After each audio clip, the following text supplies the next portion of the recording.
Assalamualaikum warahmatullahi wabarakatuh. Berjumpa kembali dengan saya Valina Hiarinisa di dalam mikro kredensial kesehatan mental di era digital. Nah, di pertemuan kita pada kali ini kita akan sama-sama belajar mengenai membangun komunikasi yang penuh dengan empati. Ada beberapa poin yang akan kita diskusikan. Yang pertama adalah bagaimana membangun komunikasi yang empati, bagaimana kita juga bisa melibatkan active listening atau mendengarkan secara aktif. Oke, kita mulai dari definisi terlebih dahulu. Salah satu pakar psikolog di internasional, Carl Rogers, mengatakan bahwa komunikasi empati ini adalah kemampuan seseorang untuk mendengarkan, bukan hanya mendengarkan dengan telinga, tapi melibatkan proses kognitif, ya, memahami orang lain secara penuh, secara mindful, secara mendalam, tanpa memberikan penghakiman, tapi tidak juga kehilangan diri sendiri. Artinya di sini ada boundaries yang jelas ketika individu mendengar permasalahan dari orang lain. Bukan hanya sekedar kasihan, bukan hanya sekedar menangis, tapi juga ada sisi objektifnya, di mana kita harus melihat secara utuh gitu ya, bukan hanya untuk mengasihani, tapi juga memberikan dukungan, ya. Rasanya nggak mungkin ya kalau kita memberikan dukungan kepada orang yang rapuh, kitanya ikut rapuh, ya. Nah itu ya perbedaannya antara empati dengan simpati. Orang yang empati tidak ikut rapuh, tapi bisa memahami bahwa ini kondisi yang tidak mudah bagi lawan bicara kita, atau bagi klien, atau bagi teman, pasangan, anggota keluarga kita yang lain. Sementara active listening ini adalah salah satu cara komunikasi yang melibatkan partisipasi anggota tubuh kita, ya, secara tepat dengan penuh kesadaran, ya. Kesadaran berarti bukan hanya tubuh tapi juga pikiran kita dalam proses komunikasi yang menekankan pemahaman dan empati. Nah, kenapa sih kita perlu menerapkan ini dalam sebuah konseling, atau mungkin sederhananya konseling sebaya, ya. Kalau kita bicara soal konseling itu bukan hanya terjadi antara psikolog dengan klien atau antara guru BK dengan murid, ya, tapi juga dalam konteks keseharian, konseling sebaya dengan pasangan, misalnya konseling sebaya dengan siblings, dengan saudara gitu. Kenapa sih kita butuh teknik-teknik ini dalam konseling? Yang pertama adalah untuk mencapai tujuan tertentu, ya. Ada orang yang bercerita tentang hal-hal yang menyedihkan dalam hidupnya, pasti ingin punya tujuan, ya. Pasti tujuannya ingin bisa move on, ingin bisa menyelesaikan, ingin bisa bangkit lagi dari keterpurukan. Kemudian yang kedua adalah building positive relationship. Bagaimana kita bisa membangun relasi yang positif gitu ya, bukan hanya sebagai pendengar pasif, tapi juga pendengar aktif yang bisa memahami permasalahan. Orang yang bercerita juga merasa lega gitu ya, cerita ke kita. Skill inilah yang menjadi pembeda yang nyata antara manusia dengan artificial intelligence, ya, atau ya media-media yang bisa membantu, ya. Misalnya banyak sekali fenomena ya sekarang, ya. Kayaknya lebih nyaman curhat sama ChatGPT daripada sama psikolog, lebih nyaman ngomong sama ChatGPT daripada sama keluarga. Nah, ini kan sebenarnya kondisi-kondisi yang miris, ya. Dengan kita punya kemampuan ini, itu nggak bisa kita pungkiri ya bahwa manusia itu tidak bisa 100% digantikan oleh teknologi gitu ya. Teknologi sifatnya pelengkap atau pendukung, tapi bukan menggantikan 100%. Kemudian yang ketiga adalah bagaimana kita bisa menumbuhkan rasa hormat, peduli, ya, kepedulian, ya, menghargai dan juga mengapresiasi langkah-langkah atau kisah individu atau lawan bicara kita, ya. Dengan apa? Dengan cermat mengamati hal-hal baik apa yang terjadi di balik hal-hal yang mungkin kurang baik.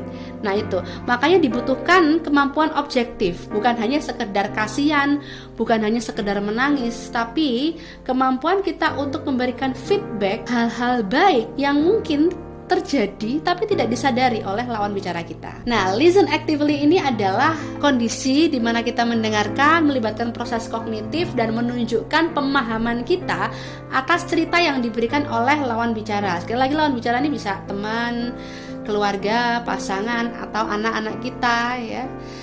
Dan ini adalah kondisi di mana kita menyerap informasi tanpa menghakimi gitu ya. Jadi menyerap informasi, berusaha menyimpulkan juga, tapi tidak ada penghakiman benar salah, baik buruk, ya. Karena kalau sudah mengarah pada penghakiman, saya rasa bakal nggak utuh implementasi dari konselingnya. Selanjutnya Apa saja sih elemen-elemen yang penting dalam teknik konseling yang bisa kita terapkan dalam kehidupan kita sehari-hari? Yang pertama adalah membangun atensi yang jelas ya. Nah, pemberian atensi atau perhatian ini terhadap konten atau isi yang diekspresikan oleh lawan bicara atau teman kita. Nah, atensi atau perhatian ini bukan hanya mencakup informasi secara verbal, bukan hanya kata-kata, tapi juga informasi nonverbal, ekspresi, raut muka, mimik, gerakan tubuh, gerakan tangan ya, senyuman, atau mungkin apapun yang bisa kita amati dari proses bercerita tersebut. Nah, atensi ini bukan untuk mengintrogasi, sama sekali bukan untuk gimana kejadiannya, kapan, sama siapa, dan itu malah mengganggu gitu ya. Tapi justru kita mendengar ya, melibatkan kontak mata, benar-benar membuat lawan bicara kita itu merasa bahwa kita hadir sepenuhnya gitu ya. Misalnya ada sebuah proses konseling atau mungkin kita ngobrol sama teman kita gitu. Yang satu kondisinya adalah kita tidak membawa apapun, tidak membawa gadget gitu ya. Yang satu kita sesekali sambil membuka HP. Kira-kira beda nggak yang dirasakan oleh lawan bicara gitu ya? Kalau saya jadi orang yang bercerita atau orang yang curhat, mungkin nggak nyaman ya ketika saya lagi curhat, lagi mencurahkan ya isi hati, kekesalan atau mungkin hal-hal yang bikin saya sedih. Tapi teman atau mungkin pasangan atau mungkin keluarga ya, itu sambil ya bentar ya, ini lagi balas ini nih, bentar ya. Nah, itu kan beda ya. Nah, itu yang sebenarnya dibutuhkan juga untuk kita ketahui ya. Jangan sampai ketika kita menjadi peer counselor justru malah gak mindful, tapi ada aktivitas lain yang menjadi distraktor dari proses kita untuk memahami secara objektif dan juga komprehensif. Kemudian yang kedua adalah open mind ya, bersikap terbuka pada informasi, ide atau pandangan baru yang mungkin sebelumnya belum pernah kita miliki. Nah, jadi tujuan utama dari mendengarkan ini adalah bagaimana kita bisa mendapatkan informasi dengan memberikan perhatian sepenuhnya. Selanjutnya, elemen yang berikutnya adalah elemen refleksi. Ya, refleksi ini bagaimana kita bisa mengambil ya poin-poin penting ya atau penyimpulan dengan kata-kata kita sendiri gitu ya, refleksi dari kejadian-kejadian yang diceritakan oleh lawan bicara kita itu untuk mengkonfirmasi pemahaman kita ya. Nah, refleksi ini bisa bersifat menceritakan kembali ya, atau menunjukkan perasaan kita, menunjukkan ekspresi yang sejalan dengan konteks ya pembicaraan kita dengan lawan bicara. Kemudian kemampuan untuk merefleksikan isi dan emosi yang dirasakan oleh orang lain dapat menguatkan hubungan antara konselor dan konseli. Konselor ya, kita mungkin sebagai orang yang mendengarkan, dan lawan bicara kita sebagai orang yang memberikan cerita gitu ya, memberikan curahan hati. Selanjutnya adalah klarifikasi. Nah, pernah nggak sih dalam sebuah momen ketika kita mendengarkan cerita mungkin pasangan kita gitu ya, dalam konteks psikologi keluarga, kita kayak nggak nyambung gitu dengan awalnya nyambung, awalnya kayak paham gitu ya dengan cerita atau keluh kesah pasangan kita, terus tiba-tiba di tengah-tengah kayak ngeblank, bingung gitu ya. Nah, itu kita bisa gitu ya, ketika sudah menunjukkan bahwa oke, lawan bicara kita sudah mulai berhenti. Nah, kita bisa konfirmasi nih, bener nggak sih yang kita pahami gitu ya. Jadi klarifikasi ini berkaitan dengan sejauh mana pemahaman kita terhadap cerita yang diberikan oleh lawan bicara kita. Nah, pertanyaan klarifikasi ini bukan hanya yes no question, bukan hanya sesuatu yang bisa dijawab dengan ya atau tidak, tapi juga pertanyaan terbuka ya, pertanyaan yang sifatnya eksploratif dalam mengungkap masalah ya, bagaimana, mengapa ya, apa yang kamu rasakan, apa yang akhirnya kamu lakukan ya. Jadi pertanyaan sifatnya terbuka supaya lawan bicara kita juga semakin bisa mengeksplor apa yang dirasakan, bagaimana kejadiannya, siapa saja yang terlibat ya, seperti itu. Dan harapannya klarifikasi ini bisa meningkatkan ketepatan dan keakuratan ya permasalahan yang diceritakan oleh lawan bicara kita. Dan yang terakhir adalah memberikan kesimpulan dari misalnya curhatnya setengah jam sendiri. Nah, kita coba simpulkan dalam sekian menit gitu ya, kesimpulan dari cerita atau masalah yang sedang diceritakan oleh teman kita.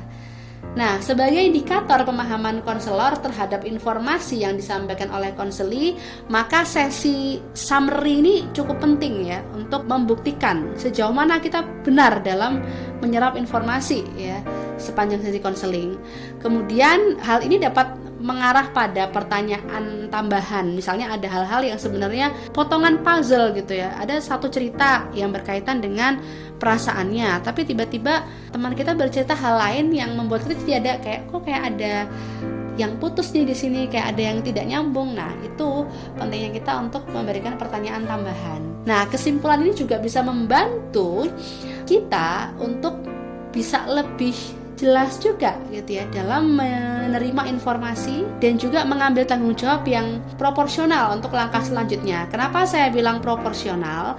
Kalau ternyata konteks berceritanya ini adalah dalam konteks keluarga, dalam konteks pertemanan, maka tanggung jawab proporsional yang bisa kita berikan adalah memberikan sudut pandang kita, itu pun jika diminta.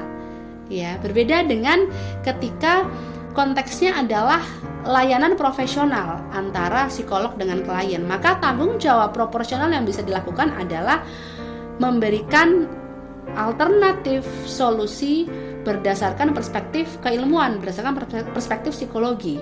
Seperti itu. Jadi sebenarnya ini menjadi pembeda juga gitu ya antara layanan konsultasi yang sifatnya assessment, wawancara, dan juga psikoterapi melalui cognitive behavioral therapy ya, dengan perbincangan curhat sehari-hari antara diri kita dengan anggota keluarga ya. Harapannya teknik-teknik dasar ini bisa menjadi kemampuan kita untuk bisa memperbaiki relasi ya, bukan hanya untuk keluarga tapi juga dalam konteks pekerjaan, dalam konteks pendidikan ya, kalau misalnya di kampus atau mungkin di sekolah ya, dengan teman sebaya, dengan antara siswa dengan guru, antara guru dengan orang tua ya. Saya rasa komponen-komponen ini perlu dimiliki ya, sangat vital untuk dimiliki dalam berkomunikasi. Baik, demikian yang bisa saya sampaikan mengenai teknik active listening dan juga membangun komunikasi empati. Mudah-mudahan yang sedikit ini bisa bermanfaat untuk diri kita dan juga orang-orang di sekeliling kita. Terima kasih. Assalamualaikum warahmatullahi wabarakatuh.